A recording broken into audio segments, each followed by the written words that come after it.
Going to open a Champions of Kamigawa pack. Bought these at $6.50 each, and it would have been sold at $3.25 sometime in the past. I'm still glad that I paid $6.50. These usually go for $10.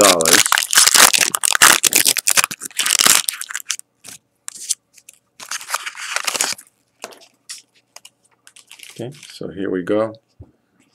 Kitsune Diviner is a 1-drop 0/1, and when you tap it, you can tap target spirit. It's a defensive play, definitely, and clearly placed at common. So Kenzen Bruiser is a 5-drop 3/3 with Mountain Walk. That's a little heavy. I'd love to see that card at 4/3/3. Council of the Soratami is a 3-drop sorcery. Draw 2 cards. Not bad.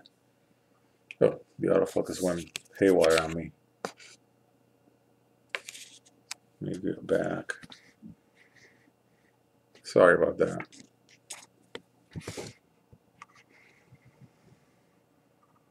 Okay, that's better. Sorry about that. Council of the Soratami. Kami of the Hunt, 3-drop spirit creature. 3/2/2. Whenever you play a spirit or arcane spell, this card gets +1/+1 until end of turn. That could be useful. Scuttling Death, a spirit at 5/4/2. You sacrifice it and target creature gets -1/-1 until end of turn. It's got soul shift of 4, meaning that you could pull out of your graveyard another spirit with CMC 4 or less. It's alright, but it is a 5-drop. Vigilance, a 1-drop creature enchantment. Enchanted creature has vigilance. Attacking doesn't cost it to tap. That's very nice name for a card that gives you the very ability of its name. Death Curse Ogre is a 6-drop 3/3. That's really heavy. Oh boy. This would not do so well in any format, pretty much. When it's put into a graveyard from play, each player loses 3 life, and that must include you. Not good. Aki Rock Speaker is a 2-drop goblin, 2/1/1, and when it comes to play, you add 1 red mana to your mana pool. That's not bad. Befoul, 4-drop sorcery. Destroy target land or non-black creature. It can't be regenerated. Land destruction can be useful. But still a 4-drop and 5-drop, which usually is where I see it. It's kind of a heavy price to pay for killing one of your opponent's lands. Kitsune Blade Master is a 3-drop 4 Fox Samurai with first strike. 3/2/2. It's got Bushido 1, so when it blocks or becomes blocked, it gets +1/+1 until end of turn. Not terrible, but definitely a common card. Ronin Houndmaster is a 3-drop 2/2 with haste and Bushido 1. Yeah, similar, very similar to Kitsune Blade Master, really. They're samurais, 1 in red and 1 in white, and they clearly get abilities that are natural to their colors. White gets first strike, red gets haste.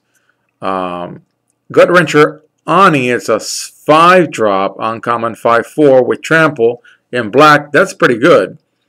At the beginning of your upkeep, discard a card if you don't control an ogre.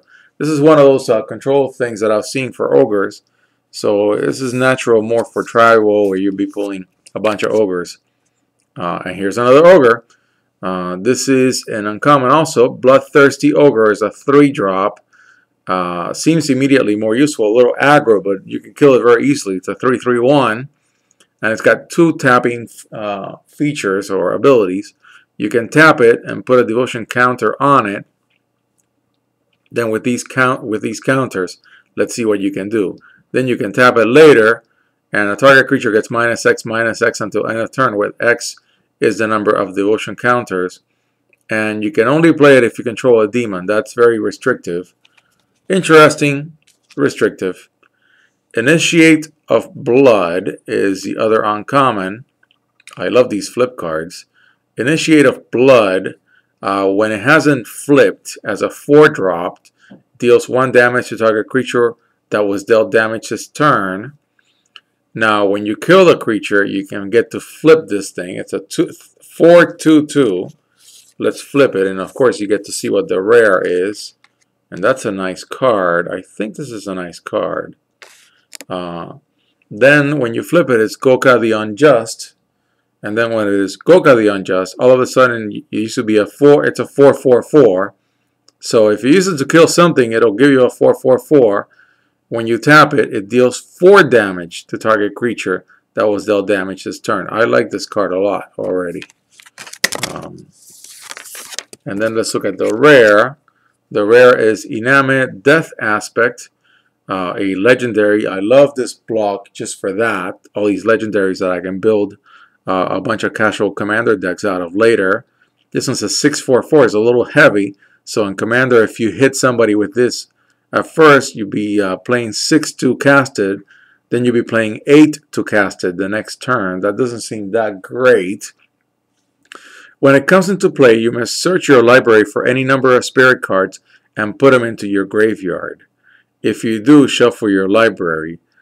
That must mean that you have cards that you can, where you can play like Disentomb, where you can get something out of the graveyard, and you have to be really careful your opponent doesn't exile them once you put them in the graveyard. It's a little tricky. It's a very pretty card, and it's a legendary.